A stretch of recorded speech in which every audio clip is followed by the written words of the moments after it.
Seperti tadi sudah Ibu katakan bahwa dalam darah ada penyangga, penyusun larutan penyangganya itu H2CO3 dan HCO3-. HCO3- ini adalah basa konjugasi dari asam karbonat. Nah, seperti tadi sudah Ibu katakan, Ibu ulangin, bila kita mengkonsumsi makan atau minum yang banyak mengandung asam, maka akan dinetralisir oleh si asam karbonat. Nah, setelah dinetralisir akan menghasilkan urin, ya, kemudian disimpan, dan kalau kelebihan dia akan dibuang. Jadi kalau kita banyak makan yang mengandung asam, maka kita akan banyak menghasilkan urin. Kemudian pada intrasel juga ada larutan penyangga, penyusunnya itu H2PO4- dan basa konjugasinya HPO4-2-. Ibu tidak perlu lagi menjelaskan apa itu asam basa konjugasi karena sudah kita bahas di materi larutan asam dan basa.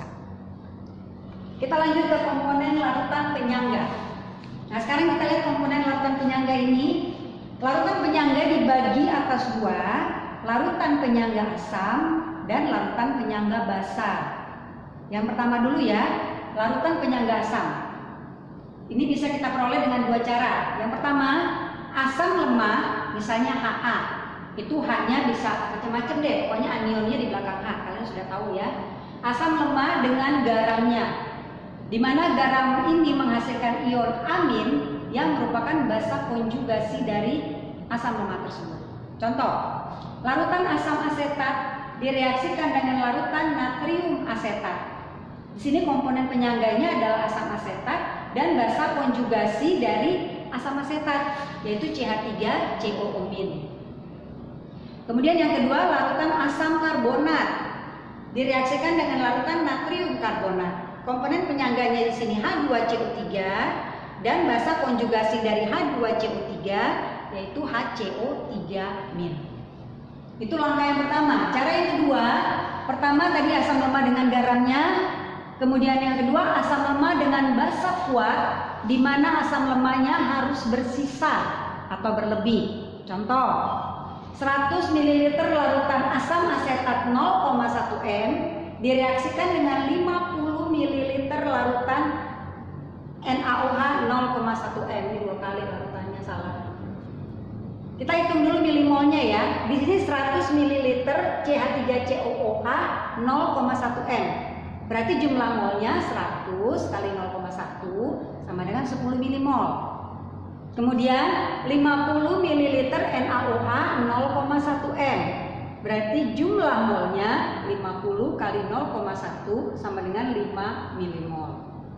Nah, reaksi antara asam dan basa ini, CH3COOH direaksikan dengan NaOH menghasilkan natrium asetat NaCH3COO dan air H2O. Kita buat reaksi ionnya. CH3COOH dan OH-. Basa kuatnya ini kita ambil anionnya saja, reaksi ion. Kenapa? Karena akan bereaksi itu adalah si OH-nya. Jadi CH3COOH di sini bersifat asam. Ingat asam bronzofluorid bahwa asam itu adalah donor proton. Dia sumbangkan satu atom hanya ke sini.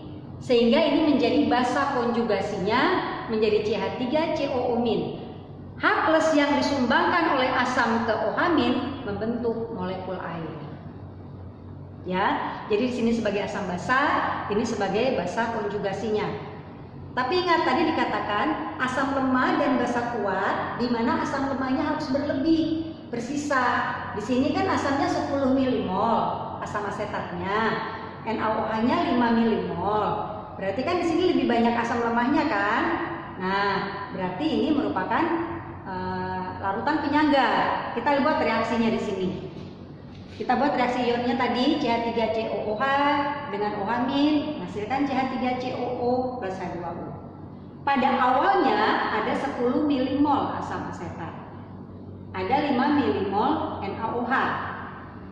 Nah, kemudian bereaksi dari 10 dan 5. Mana yang habis bereaksi? Kita nggak mungkin dong bikin di sini 10. Nanti dia jadi utang, nggak bisa kan? Kita ambil 5. Di sini yang bereaksi 5 milimol, OH juga 5 milimol, sehingga dia habis bereaksi.